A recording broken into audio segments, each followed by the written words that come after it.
За сайн байцгаана уу? Өнөөдрийн сэдв ярилцах сэдв маань хүлээн зөвшөөрөлт. За хүлээн зөвшөөрөлт маань маш чухал зүйл. Нэг өсөндөө бас нэг бууж өгөх тухай гэх юм уу? Өөрийнхөө сүүдэртэй тал, гэрэлтэй тал, сайн сайхан бүхий л өөрийнхөө тухай өөрийгөө таньж мэдэх эдгээр зүйлсийг бол хүлээж авахыг хүлээн зөвшөөрөлт гэж бодож байна. Тэгээд хүмүүс ч гэлтгүй надад ч гэсэн бас тийм уюуд бол байсан бас байдаг. Би бас хүлээн зөвшөөрөлтийн энэ процесс дээрээ бас давхар явж байгаа. Гэтэ нөө бас арай нэг ганц нэг сурсан зүйлээ бас бусдад түгээмээр дэлгэрүүлж хэлмээр санагдаад энэ бичлэгийг бол хийж байгаа.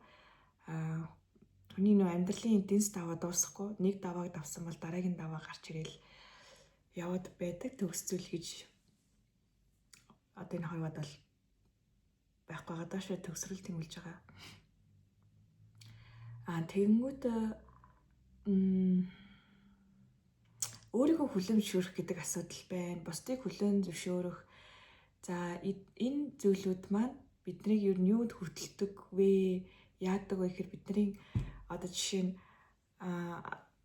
ийм энергийн гэрэлтэн бүрхүүл маань ийм хар толботой, эмсэг буртагтай байлаа гэж төсөөлөл л дөө. Энэ магадгүй нийгмээс ирсэн өмнөх насны за тэгэл өөрөө хоримтлуул цуглуулсан ч гэдэг юм уу те. Тэр бүгдийг бид нар одоо ингээд юм хэрээний далавчиг юм ингээд үдтэй юм ингээд зунгаарлсан юм байлаа гэж бодоо. Тэрийг ингээд байна гэдгийг мэдэх нэг талаасаа амар байгаагаа мэдчихээ тэрийг аавна гэдэг бас өвдөлттэй ингээд өөрөөс чинь чиний нэг хэсгийг ингээд татаж зулгааж аавна гэдэг бол өвдөлттэй. Учираас хүмүүс одоо энэ нэгсэндээ үнэн байдал гэсэн үг шүү дээ. Энтэй нүүр тулахаас айдаг учраас бид нэр зогтаадаг. Тэр өвдөлтийг авахгүй байх гэж. Өөрийнхөө лаг шаг одоо шавар болсон тэр хар бараа сүдрийг таньж мэдээ шоконд орж тэр өвдөлтийг авахгүй байх гэж бид нар зогтааж тэрний оронд дуртай дүрээ үсгэж гой сайхан зүйл худалдаж авч нүүр гоо сайхандаа анхаарч чи одоо гоо сайхандаа анхаарч гэхээс илүү жоохон хатуул юм л та. Гэхдээ бид нэр өөр хин нэгэн дэлхийн одууд ч вэ хин нэгэн ч вэ тэр хүнийг дуурайж хэлбэр үүсгэж өөр дээрээ наадаг. Тэгээ энэ маань өөрийнхөө сул талыг, өөрийнхөө сайхан талыг мэдэхгүй байгаагийн илэрлэл юм болов гэж бодож байна. Хэрвээ үнэхээр өөрийнхөө сайхантай, муутай хүлээн зөвшөөрөө сайжрах гэж өөрийнхөө дүрийг хүний дүрээр биш, өөрийнхөө дүрийг бүтээх гэж явж байгаа хүн бол төдийлөх хүнийг бол дуурайхгүй. Өөрийгөө бүтээгээд явна. Яагаад тэгэхээр өөрийнхөө ямар онцгой вэ гэдгийг таньсан байгаа учраас. Тэглээгээд хүнийг буруутгах хэрэггүй л дээ. Энэ бол бас л хүлээн зөвшөөрөхгүй байгаагийн асуудал. За босод хүн танд одоо юу гэх юм энэ ерөөсө хэрэгцээний сэтгэл зүйн хэрэгцээний зүйл юм шиг л санагдаад байдгийн. Та ингээ бусдаас хүндлэл, хайр, эвгээл одоо юу гэдгийг тэр бүгдийг авахыг хүсэж байвал өөрөө нэг талаас тийм байх хэрэгтэй. Тэгжиж өөрийнхөө тусал ер нь бусадтай харилцах, бусдаас ирэх хариу үйлдэл бол миний өөрийн тусгал. Энэ бол яг миний хувьд бол яг л амьдралын алтан дүрм гэдгийг ингээ би ингээ өдрөөс өдөрт минутаас баруун минутанд ингэж үнэхээр ойлгож ухаарч байна. Өөрийгөө бол арай гайгүй боллоод явж байгаа юм болов гэсэн чинь ингээл шууд хацраараа алаадуулах тийм мэдрэмжийг бол авж байгаа байхгүй юу? Хүнийг одоо нэг өвтгөх гэж байгаад өөрөө өвдөж байгаа гэх юм уу? Тэгээ би хичнээн ингээд амьдрал маань тусгал мөн гэдгийг бусдад харилцаа миний тусгал гэдгийг мэдэж байгаа боловч бас дутуул байсан юм байна лээ. Тэгэхээр одоо маш л энгийн л ойлголт юм байлээ л дээ. Одоо бодохоор хайр хүсэж байна уу? Юу хүсэж байна?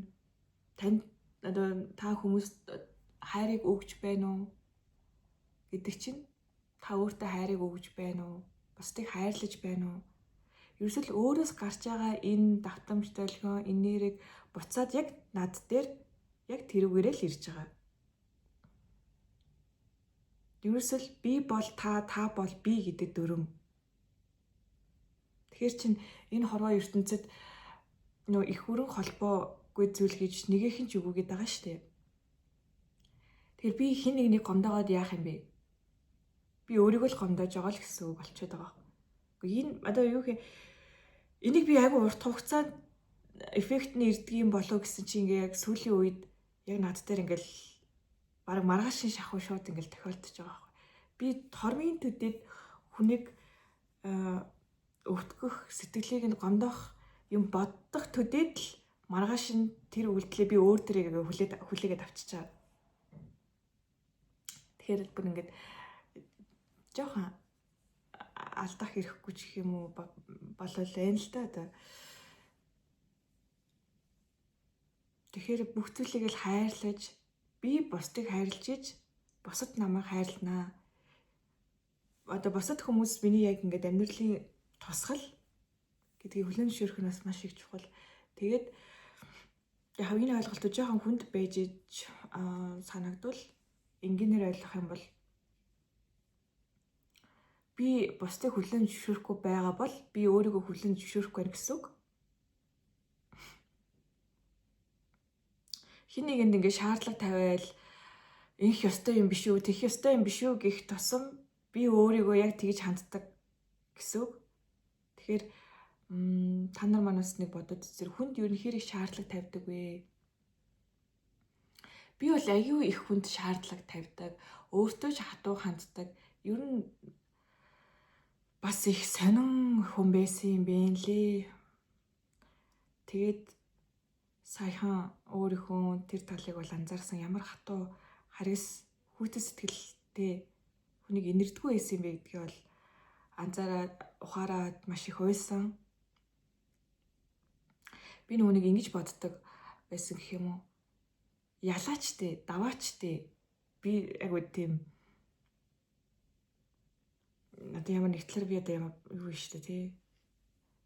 Оршихуй байгаа штэ. Тэгтэл айгуу хатуу. Яг амьдралт маань бол даван тултын дав гэдэг шахаа дэнс сайранууд бол ирсэн. Би тэднийг даваад явж байгаа, давсан. Тэгтээ дахиад даваад гарч ирчлээ л. Тэр зүйлүүд дээр би өөрөө одоо хатамжтай ч гэх юм уу байгаад давчаад хүнийг өөршгөө бодоод даваачтай гэд хатуу хандсан бэлээ. Тэрийгээ би өөрөө яг өөр дээрээ авахд тэр бол маш их хүнд цохилт өгсөн гэх юм уу. Хүн ер нь яагаад биетэйгээ цуг байдаг юм бэ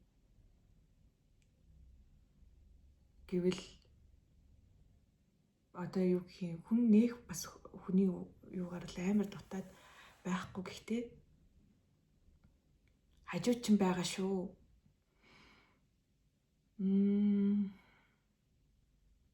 Энэрх тийм сэтгэлийг хүн хүсдэг юм элэ. Одоо юу гэдэг даваачтай гэж явал даваачтай гэж хэлсэн хүнтэй хүнгүү тэр хүн угаасаа даваад гарна. Яагаад тэр хүний орон зай хэрэгтэй болоод байгаа вэ гэхээр зүгээр хажууд нь дэмнээд туслаад зүгээр л орших нь маш том тус байгаад байгаа байхгүй. Тэгэхээр хин нэгэн чамаас тусламж ирээд хин нэгэн чамаас хайр инрэл хүсээд тэртээ тэрэнгүүд тэр хүн даваагаа давна гэхэд тэр хүний зүгээр л инэрлийн сэтгэлээр л хайрлах хэрэгтэй юм байна. Би биэндээ ер нь л нэг хатуурхах хэрэггүй. Хатуурхах юм нь одоо хорвоо оршихуй өөрөө тэр зүйлийг хийчихдэг.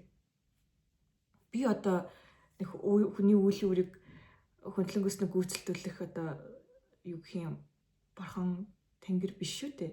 За байлаа ч гэсэн хүн гэдэг утгаараа би хүнийг инэрч хайрлаж тэр хүн яагаад надад ингэж хэлв? Яагаад ийм зовлон мэрэгшээлээ хуваалцахыг хүсв?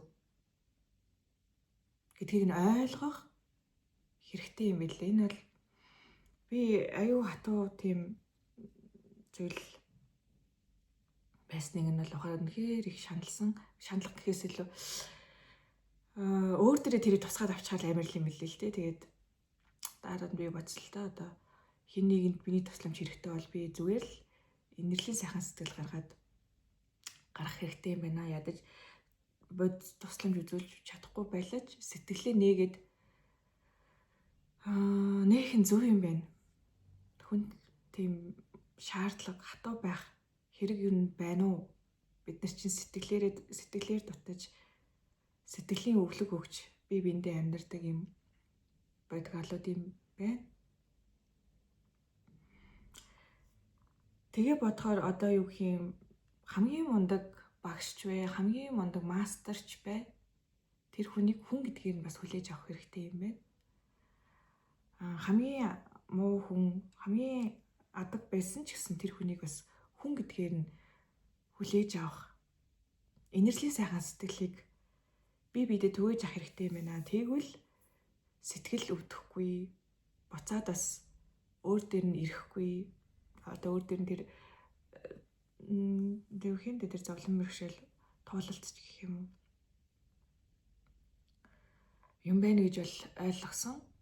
Яг саяхны туулалт туршлагаас гэвэл за өөрийгөө хүлээн зөвшөөрч сурсан хүнд бол бусдыг хүлээн зөвшөөрөх бол асуудал биш ээ. Тэгэхээр өөрийнхөө сайнтай муутайг мэдчихээр ер нь хүн өөрийнхөө мууг за яг дандаа муу дээр л яриад байна л да. Гэхдээ хүн өөрийнхөө сайныг мэдэх бол үнэхээр агуу сайхан бүр бахадмаар тэгэхээр сайхан мэдрэмж. Бас муугаа мэдэх бас хэцүү, өвдөлттэй. Гэхдээ л миний нэг хэсэг хар байхгүй бол цагаан дэгдээд алга болчихно. Цагаан байхгүй бол хар сөнөгөө дуусчихна. Тэгэхээр хар цагаан аль нь байж иж бид нар бол оршин тогтно. Арга бэлэг сүлэлдэж энэ яг зэрэгцээ оршиж бид нар сайхан амьдрна. Аль нэг нь аривдуулж ихтүүлж одоо яхаар л бас нэг асуудал үүсчихэд. Тэгэхээр муугаа бас хүлээн зөвшөөрөөд юу нь л давж гарах юм байл л дээ. Одоо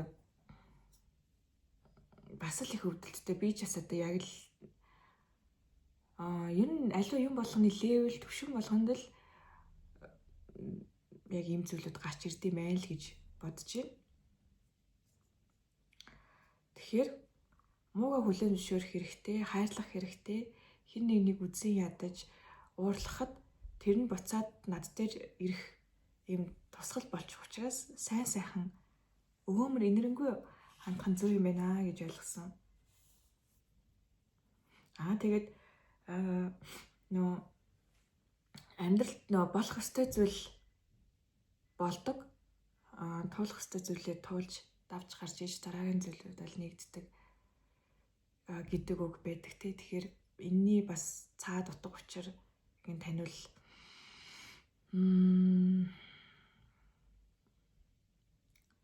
хин нэгэнд өшөрхөөж, хин нэгэнд гомдож тоних бас шаардлагагүй болчтой юм байна гэж бодсон. Одоо би магадгүй одоо өмнөх бид нар чинь бас яг өмнөх насны үлүүд бол санахгүй шүү дээ. Юу нь л бас нэг монголчуудын нэг ухаан байдаг шүү дээ. Тэнгэр мэт ууж юу бай гэд.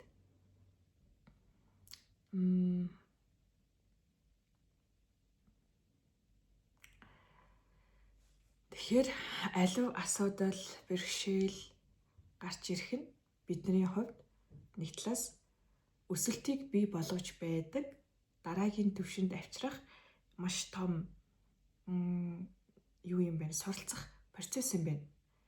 бид нар одоо анх хилд орох, хүлд ороход одоо бүр төрөхөд хүүхэд уйлдаг шүү дээ. Их зовж байгаа юм шиг уйлдаг тий. Ивидээ гэд өрөдмөр уйлдаг. Хүлд ороход ч тэр хүүхэд ямар их уйлдаг вүлээ. Тэрнтэй адил бид нар ч гэсэн яг энэ амьдралд маш их одоо уйлдаг. Уйлдаг, өвдөлтүүдийг авдаг. Энэ өвдөлтүүдийг авч даван туулснаар бид нэрээ илүү хөгжиж суралцах боломжтой насны тасалдгүй үйл байж идэг. Тэгэхээр амьдралд гарсан саад бэрхшээл бол бид нарыг одоо өсөж хөгжүүлэх том болгох маш том чухал зүйл юм байна гэдгийг бол ухаарч явж байна да. За тэгээд та нар маань асуух зүйл байвал комент хэсэгт бичээрэй. Тэгээд өөр ярилцах сэдв байвал өөр YouTube дээр бас оруулж болно. За баярлалаа.